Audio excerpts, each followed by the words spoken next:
కష్టం కారాగారవాసం. కారాగారవాసం అంతటి భయంకరమైన కష్టాన్ని ఎదుర్కోవలసి వచ్చినప్పుడు కూడా చాగంటి కోటేశ్వరరావు గారి ప్రవచనం వినే ముందు ఈ వీడియో నచ్చినట్టయితే లైక్ చేయండి, షేర్ చేయండి. మరిన్ని వీడియోల కొరకు మా ఛానల్ను సబ్స్క్రైబ్ చేసుకోండి.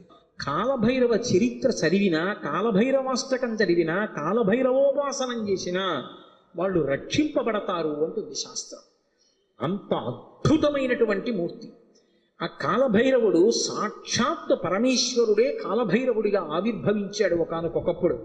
కాలభైరవావతారంలో ఆయన లోకానికి కొన్ని మర్యాదలు నేర్పాడు. అందుకే ఒకప్పుడు అందరికీ ఎలా అతిశయం కలుగుతూ ఉంటుందో, గర్వం కలుగుతూ ఉంటుందో, అలా త్రిమూర్తుల యందు కూడా ఇటువంటి పోకడ ఒకటి రజోగుణ సంబంధమైనటువంటి వారి యందు కలుగుతూ ఉంటుంది. సృష్టికర్త అయినటువంటి చతుర్ముఖ బ్రహ్మగారు సహజంగా రజోగుణ తత్వంతో ఉంటాడు, అందుకే ఎరుపు రంగుతో ఉంటాడు. ఆయనకి ఒకప్పుడు ఎందుకో ఒక భావన కలిగింది, ఆయనకి 5 తలలు ఉండేవి. నాకు 5 తలలు, పరమశివుడికి 5 తలలు, సద్యోజాత అఘోర తత్పురుష వామదేవ ఈశానములని 5 తలలు ఆయనకి. నాకు 5 తలలు, నాకంటే బ్రహ్మగారికి 5 తలలు. నాకు శంకరుడికి ఏం తేడా? మేమిద్దరం సమానం, నేనే సృష్టిలో అధికుడు అని వేదములను పిలిచి అడిగాడు. నేనా కాదా అన్నాడు. ఋగ్వేదము, సామవేదము, యజుర్వేదము, అథర్వణ వేదము కూడా నువ్వు కాదు, పరమశివుడే సృష్టికంతటికి కూడా మహాపురుషుడు, ఆయననే వేదములన్నీ కొలుస్తున్నాయని చెప్పి ఆయన అంగీకరించలేదు. ఆయన అహంకారం తగ్గించడానికి శంకరుడు సభలోకి ప్రవేశించాడు. ప్రవేశిస్తే ఒక్కొక్కసారి అతిశయం, గర్వం అనేటటువంటిది కలగకూడదు, కానీ అది కలిగితే ఎంతటి వారిని కూడా ఎలా పడగొట్టేస్తుంది అన్నదానికి ఈ ఆఖ్యానాలన్నీ వస్తాయి. రామకృష్ణ పరమహంస ఒక అద్భుతమైన మాట చెప్పేవారు. ఒకప్పుడు ఒక మహారాజు గారు ఒక భద్రగజం మీద ఎక్కి వస్తున్నాడు. భద్రగజం అంటే ఎంత ఉంటుంది? గురువాయూరులో రాత్రి కృష్ణుడి ఆలయం చుట్టూ ప్రదక్షిణం చేస్తాయి ఏనుగులు, అందులో భద్రగజాలు వస్తాయి. భద్ర అనే జాతికి చెందినటువంటి ఏనుగులు. అసలు ఆ ఏనుగుని చూస్తే ఓ పెద్ద కొండ శిఖరం నడిచి వెడుతున్నట్టు ఉంటుంది, వచ్చి వరుస క్రమంలో నిలబడతాయి గుడి చుట్టూ. అది ఎక్కాలంటే నిచ్చెన వేసుకుని ఎక్కాలి. కానీ ఎంత క్రమశిక్షణగా ఉంటాయంటే దాని కుంభస్థలం మీద కృష్ణ పరమాత్మ విగ్రహం పెడతారు. పెట్టి అర్చకుడు ఎక్కడానికి వచ్చినప్పుడు అది కాలు చాపి ఈ సంధి భాగం బయటికి వచ్చేటట్టుగా, ఎముక పైకి వచ్చేటట్టుగా ఉంచుతుంది. ఉంచి తల ఇలా పెడుతుంది. పరిగెత్తుకుంటూ వచ్చి అర్చకుడు దాని చెవి పట్టుకొని ఈ సంధి భాగమునందు ఎగిరి కాలు పెట్టి మెట్లెక్కినట్టుగా దాని శరీరం మీద ఎక్కేసి కుంభస్థలం మీద కూర్చుంటాడు. అంత ఎత్తునుంటుంది భద్రగజం. అది దగ్గర నుంచి వెడుతూ ఉంటేనే ఉద్విగ్నత కలుగుతుంది. అటువంటి భద్రగజం ఎలా ఉంటుందో అంత ఎత్తున ఉండేటటువంటి స్వరూపమైతే భద్రగజంలా నడుస్తున్నాడు రా అంటారు. అలా ఒక మహారాజు అటువంటి భద్రగజం మీద వెళ్ళిపోతున్నాడు రాజవీధిలో. అటువంటి ఏనుగు వస్తోందంటే దాని ఒక్కొక్క కాలు ఇంతంత లావు ఉంటుంది, పాదం ఎత్తి వేస్తే గుండ్రంగా ఉంటుంది, ఏ ప్రాణైనా అణిగిపోతుంది, అందుకని అన్ని పక్కలకు పోతాయి. అటువంటి ఏనుగు వస్తుంటే కన్నంలోంచి ఓ చిరుకప్ప ఒకటి పైకొచ్చి కప్ప కాలెత్తింది. కాలెత్తి చెయ్యి బుద్ధి లేని ఏనుగా పక్కకి పో అని ఆశ్చర్యపోయారు. రామకృష్ణ పరమహంస శిష్యుడు నిలబడి ఉన్నారు అక్కడ. వాళ్ళకి సిద్ధులు ఉన్నాయి. ఆ శిష్యుడు చూసి గురువుగారి వంక తిరిగి అన్నాడు, హే బ్రహ్మన్, ఒక భద్రగజం వస్తోంది, దాని మీద మహారాజు వస్తున్నాడు. ఒక కప్ప కన్నంలోంచి బయటకు వచ్చి ఏనుగు మీద కాలెత్తి పక్కకు పోతావా పోవా అంటోంది. దీనికి బుద్ధిహీనత, అతిశయమా? ఎందుకు ఇలా కాలెత్తిందని అడిగారు. అడిగితే పరమహంస ఒక్క నిమిషం కళ్ళు మూసుకొని కళ్ళు తెరిచి అన్నారు, ఇవాళ సాయంకాలం ఈ రహదారి మించి ఒక జేబుకి చిల్లు ఉన్నటువంటి లాల్చీ వేసుకున్న వ్యక్తి వెళ్ళాడు. ఆయన జేబులో 4 పావలాకాసులు ఉన్నాయి. పావలాకాసు చిన్నగా గుండ్రగా ఉంటుంది కదూ, ఆ కన్నంలోంచి జారి పావలాకాసు కింద పడింది. కింద పడిన పావలాకాసు దుల్లుకుంటూ ఆ కన్నంలోకి వెళ్ళింది.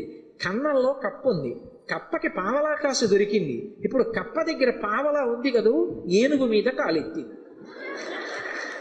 పావలా ఉన్న కప్ప ఏనుగు మీద కాలెత్తితే అన్నీ ఉన్నాయనుకున్న నాబోటిగాడు విర్రవీగితే అందులో అతిశయం ఎంత విచిత్రమైన లక్షణాన్ని కల్పిస్తుందో చూడండి.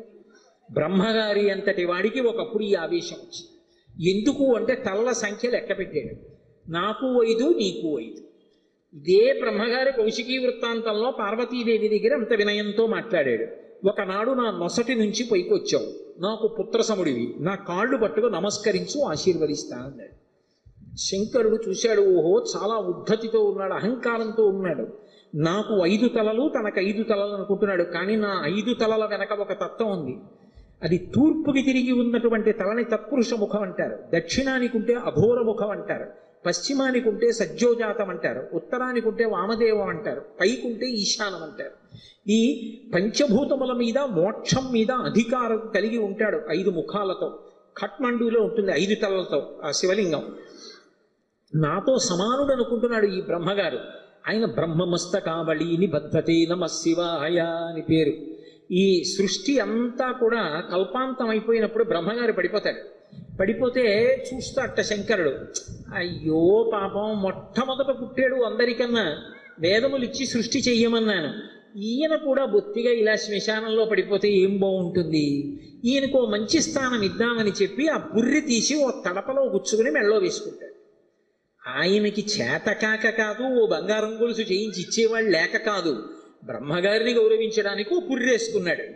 ఇలా ఎంతమంది బ్రహ్మలు విడిపోయారో ఆ పుర్రెల మాల పెద్ద మాల అయింది. పునుకల పేరు కంఠమున భూరి భుజంగము భూషణంబుగా అనయము భస్మధారణము ఎద్రి నివాసము మేరు విల్లుగా అనుగుగ దంతి జన్మమును హస్తమునందు కపాల చోళముల్ పడిబడి దల్తు శంకరు కృపావర రూపమును ఆశ్రయించదన్నంటారు. ఇప్పుడు అంతమంది బ్రహ్మల యొక్క పునుకలు ఆయన మెడలో హారంగా ఉంటాయి, అందుకేసుకుంటాడు పుర్రెలమాల. అరే, ఈ బ్రహ్మకి అతిశయం కలిగిందని తనలోంచి ఒక ప్రాణిని ఉత్పన్నం చేశాడు. భృంగి యొక్క అంశ, భృంగి యొక్క అవతారం వచ్చినటువంటి వాడు. ఒక్కసారి పరమశివుని అంశతోటే భైరవుడు ఉత్పన్నమయ్యాడు.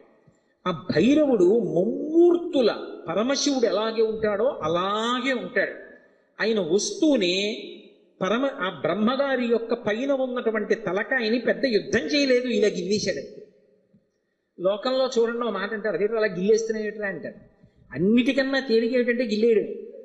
అలా వెళ్ళిపోతే ఇలా గిల్లేసాడు అనుకోండి, తీయిపోతుంది అంతే. అది బాగా బలం ఉన్నవాడు ఏం చేస్తాడు, గిల్లుతూ ఉంటాడు, గిల్లి గజ్జాలు ఎట్టుకుంటాడు అంటారు. అందుకే గిల్లేయడం అంటే అంత తేలిక. యువతల వాడికి బలం ఎక్కువ ఉంటే బలం తక్కువ ఉన్నవాడిని గిల్లేస్తాడు. అందుకే బ్రహ్మగారి 5వ తలకాయని కష్టపడి తొలగతోశాడం లేదు, గిల్లీశాడం. శంకరాచార్యులు వారు సౌందర్యలహరిలో కూడా అలాగే రాశారు, అంత అందంగానూ రచన చేశారు. మృణాళీ మృద్వీనాం తమ భుజలతానాం చతసృణాం చతుర్భిః సౌందర్యం సరసిజ భవస్తౌతి వదనైః నకేభ్యః సంత్రస్సన్ ప్రథమమథనాదందకరిపోః చతుర్ణాం శీర్షాణాం సమమభయ హస్తార్పణధియా అన్నారు. శంకరులకు శంకరులే చెల్లు. అహంకరించాడని కాలభైరవుడు ఓ తలకాయ గిల్లేశాడు. ఏమండి, ఇప్పుడు నేను ఇలా పట్టుకుని ఇలా గిల్లేశాను అనుకోండి, ఆ మిగిలిన పువ్వు ఏమనుకుంటుంది, దాన్ని ఒకదాన్ని గిల్లేండి నా జోలికి రాడనుకుంటుందా? ఏమో ఇలా అన్నవాడు మళ్ళీ ఇలా అంటే అది ఉడికిపోతా మళ్ళీ వచ్చేస్తుందేమో చెయ్యని. ఇప్పుడు ఇలా అన్నవాడు మళ్ళీ ఇంకోటి ఇలా అంటే 3 ఉంటాయి ఇంకో. అందుకని ఆయన ఏం చేశాడంటే బ్రహ్మగారు ఒక తలకాయ గిల్లేయగానే ఇంకా 4 తలకాయలు మిగిలేయి. అమ్మవారి వంక చూశాట. అమ్మవారు 4 చేతులతో ఉంటుంది కదా. అమ్మా, నేను తామర పువ్వులోంచి పుట్టాను, నీ చేతులు తామర పువ్వుల్లో ఉంటాయి, కాబట్టి మన ఇద్దరికీ ఓ బంధుత్వం ఉంది. అమ్మా, నా 4 తలకాయలు తామర పువ్వుల్లాంటి నీ చేతుల కింద పెడతాను, కాపాడమ్మా అని 4 తలకాయలు గబగబా పెట్టుకుని అమ్మవారు 4 చేతుల కింద పెట్టేటప్పటికి మళ్ళీ గిల్లుదామని చూశాడు. పైన అమ్మవారి చెయ్యి ఉంది, నవ్వి ఊరుకున్నాడు. అలా అమ్మా, నీ చేతులు పెట్టుండకపోతే బ్రహ్మగారి తలకాయలు ఉండేవో ఉండకపోవు, ఏమో గిల్లేసిన వాడు ఓటే గిల్లుతాడు నమ్మకం. కాబట్టి నకేభ్యః సంత్రస్సన్ గోటితో గిల్లేశాడంతే. కాలభైరవుడంతే అంతటి ప్రచండ శక్తి స్వరూపుడు. కాశీఖండంలో ఆయన గురించి ఒక అద్భుతమైనటువంటి విశేషం చెప్తారు. అజుండు తాను అధికుండుననుచు గర్వింప కరనఖాగ్రమునత చిరము త్రుంచి సాకారయగు బ్రహ్మహత్యతో చనుదేరి సర్వలోకంబులు సంచరించి వైకుంఠమునకేగి రమా వైకుంఠు లచ్చించ అమృతభిక్షాసనం అరగించి కాశికానగర కంఠోపదేశంబున పగలవైచకరంపు బ్రహ్మపునుక ఆధిపత్యంబు పొందె కామారి చేత ప్రియవైచిన చోట కబురము చేసి కాశికాపురమునకు 7 గడయు చూపే క్రోధభైరవ దేవుండు ఉభజన్మ అంటారు. ఆయన బ్రహ్మగారి తలకాయ తుంపేశాడు. తుంపేస్తే ఆయన బ్రహ్మగారు బ్రహ్మహత్యాపాతకం వచ్చింది. పరమశివుడికి బ్రహ్మహత్యాపాతకం ఉంటుందా? ఆయన విధికి నిషేధానికి అతీతుడు. కానీ లోకంలో శివుడే చేశాడు కదా, మేమెందుకు చెయ్యకూడదని రేపు పొద్దున్న తెలియక జనులు బ్రహ్మహత్యా దోషం చేస్తే కట్టి కుడిపేస్తుంది. అందుకని దాని పాపం ఎంత కఠినంగా ఉంటుందో చూపించడానికి తాను బ్రహ్మహత్యాపాతకం పోగొట్టుకోవడానికి చెయ్యవలసిన ప్రాయశ్చిత్తాన్ని చేసి చూపించాడు. ఆ తల వచ్చి అంటుకుంది పుర్రె. ఆ చేతికి అంటుకున్న పుర్రెతోటి కపాల భిక్ష అందరినీ భిక్షాటన చేస్తూ లోకములన్నీ తిరిగాడు. తిరిగి తిరిగి తిరిగి తిరిగి ఒక రోజున వైకుంఠానికి వెళ్ళాడు. అబ్బా, ఇటువంటి అతిథి ఎక్కడ దొరుకుతాడు? ఊరక రారు మహాత్ములు వా రథముల ఇండ్ల కడకు వచ్చుటెలెల్లం కారణము మంగళములకు మీరొచ్చుట శుభమాకు నిజము మహాత్మా అంటాడు నందుడు గొర్గుడు వస్తే దశమస్కంధంలో. అలా గబగబా పరిగెత్తుకొచ్చి లోపలికి పిలిచి శ్రీమన్నారాయణుడు లక్ష్మీదేవి కూర్చోపెట్టి ఆయనకి ఆతిథ్యం ఇచ్చారు. ఆ ఆతిథ్యం ఇచ్చినప్పుడు ఏదో లౌకికంగా వండినటువంటి అన్నం పెట్టలేదు. భిక్షాన్నంగా ఏం పెట్టారంటే మనోరథము అనబడేటటువంటి ఒక అద్భుతమైనటువంటి అమృతం ఉంటుంది. అది ఒక్క వైకుంఠంలో వాళ్ళ దగ్గరే ఉంటుంది. ఆ అమృత రసాన్ని పెట్టారు. పెడితే ఆ అమృత పాయసం ఆరగించి లక్ష్మీ విష్ణువుల చేత అర్చింపబడిన వాడై బయలుదేరాడు. అన్ని లోకాలు తిరిగి తిరిగి తిరిగి తిరిగి కాశీపట్టణానికి వచ్చాడు. కాశీపట్టణంలోకి ప్రవేశించగానే చేతికున్నటువంటి బ్రహ్మకపాలం మూడి కింద పడి బద్దలైపోయింది. అంటే కాశీపట్టణం అంత గొప్ప పట్టణం. అందులోకి వెళ్ళగానే బ్రహ్మహత్య పోయింది. అప్పుడు ఆ లోపలికి వెళ్ళిన తర్వాత శంకరుడు బయలుదేరి వచ్చి ఈ కాశీపట్టణానికి అంతటికీ నిన్ను అధిపతిగా అభిషేకం చేస్తున్నానని కాలభైరవుణ్ణి కాశీపట్టణానికి పట్టాభిషిక్తుణ్ణి చేశాడు సంరక్షకుడుగా. ఆధిపత్యంబు పొందే కామారి చేత అంత అద్భుత రూపాన్ని పొందాడు. భైరవ అంటారు. భైరవ అంటే కుక్కకి భైరవ అని పేరు. ఎందుకంటే భయ్య నరుస్తుంది కాబట్టి, రవము అంటే శబ్దము, భయ్య నరిచి మీద పడుతుంది కాబట్టి భైరవ అంటే కుక్క. భైరవుడు వచ్చాడంటారు. కాదు, భైరవ అన్న మాటకు అర్థం ఏమిటంటే ఎవరిని చూస్తే హడిలిపోతామో, ఎవరిని చూస్తే భయం వేస్తుందో, ఎవరిని చూస్తే ఇక బుద్ధి పని చెయ్యదో అటువంటి భయంకరమైనటువంటి రూపంతో ఉండేటటువంటి వాడికి భైరవ అని పేరు. లోకంలో ఎవరైనా సరే బాగా పాపములు చేసి చేసి చేసి చేసి చేసి చేసి శరీరం విడిచిపెట్టేశారనుకోండి, ఈ లోకం విడిచిపెట్టి వెళ్ళిపోయేటప్పుట భైరవయాతన అని ఉంటుంది. ఆయన క్రోధ రూపంతో వెంటబడతాడు బెత్తం పట్టుకుని.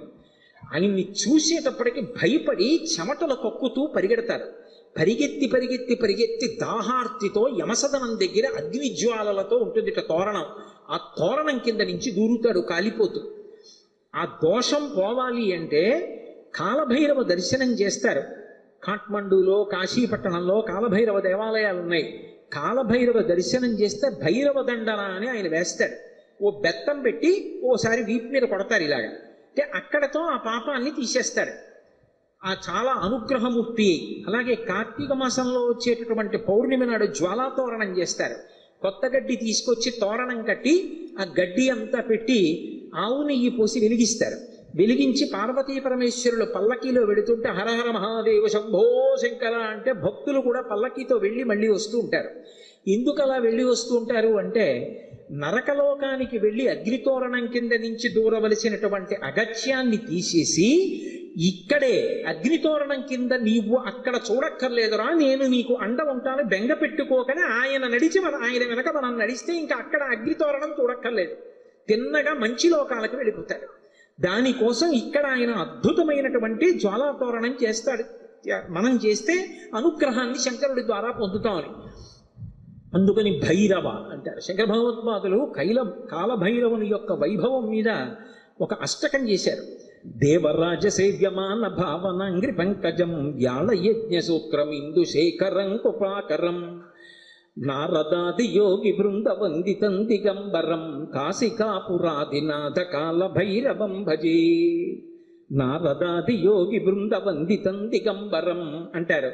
ఆయన నారదుడు వంటి యోగి బృందముల చేత నృతింపబడుతూ ఉంటాడు. దేవరాజ సేవ్యమాన భావనాంగ్రి పంకజం, పావనాంగ్రి పంకజం. దేవరాజు అంటే ఇంద్రుడు. ఇంద్రాదుల చేత పూజింపబడేటటువంటి పాదపద్మములు కలిగినటువంటి వాడు. వ్యాళయజ్ఞ సూత్రం ఇందు శేఖరం కృపాకరం. ఆ చంద్రబింబాన్ని శుక్లపక్షంలో ఉండేటటువంటి తదియనాటి చంద్రరేఖని కొప్పులో ధరించి ఉంటాడు. ఆయన యాళ యజ్ఞ సూత్రమిందు శేఖరం కృపాకరం నారదాది యోగి బృందవందితం దిగంబరం.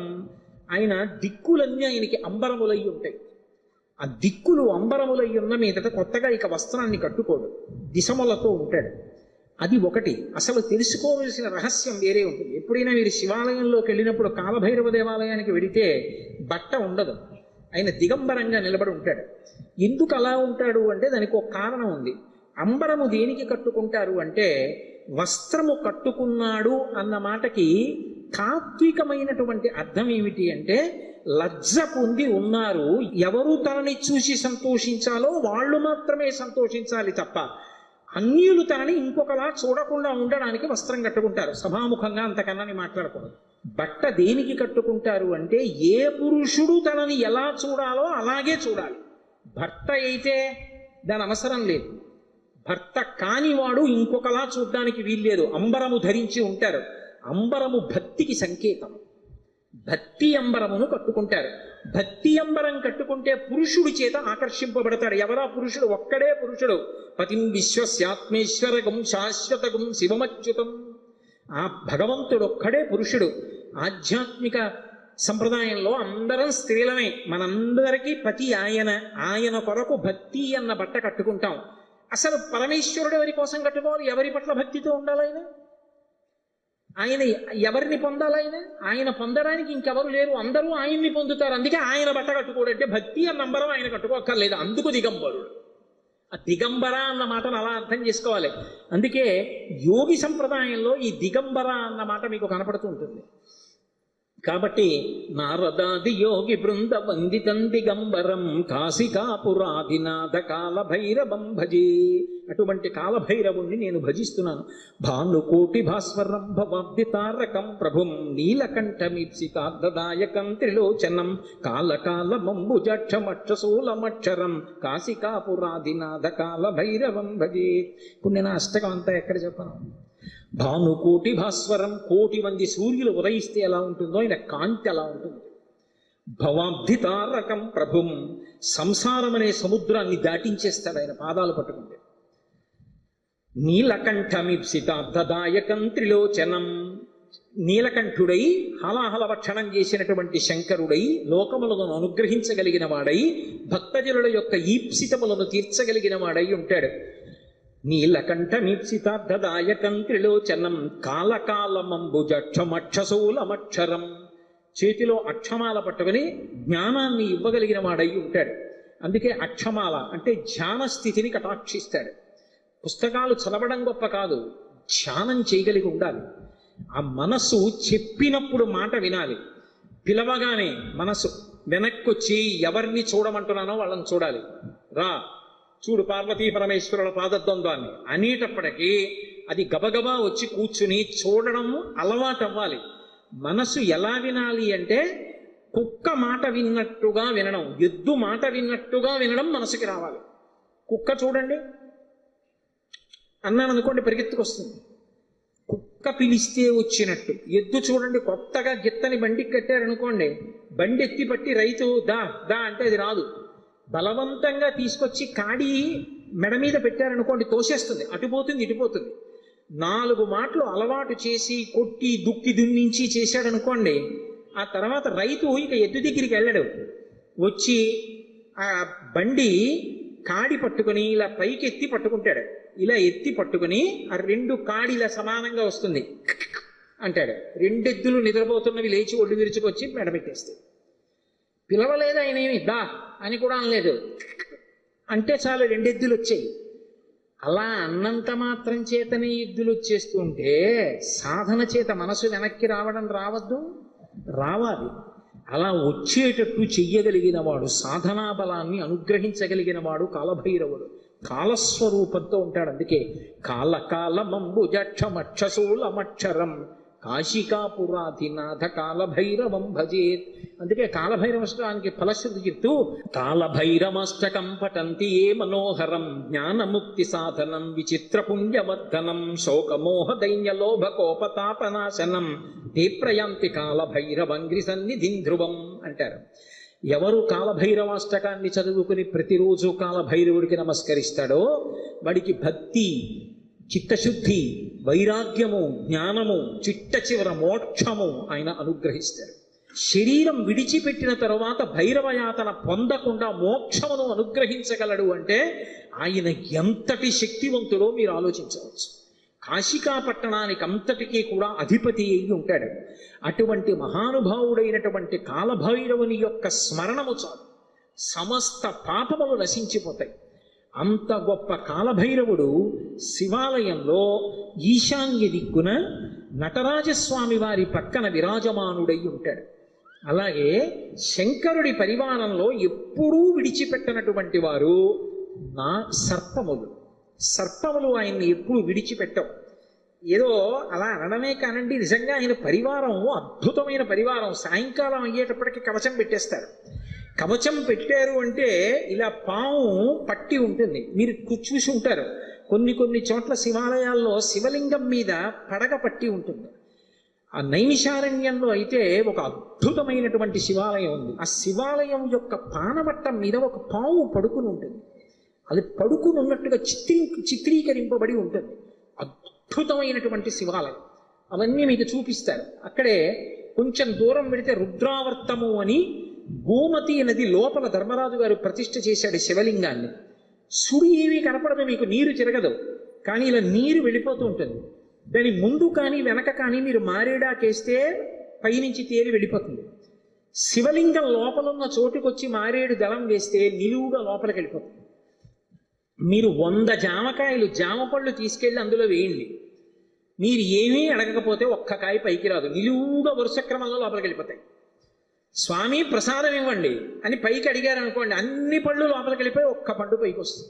భగవంతుని యొక్క అనుగ్రహము తిరుగులేనిది, ఈశ్వరుడు ఉన్నాడు అనడానికి ప్రబలమైనటువంటి సాక్ష్యాలు అవన్నీ.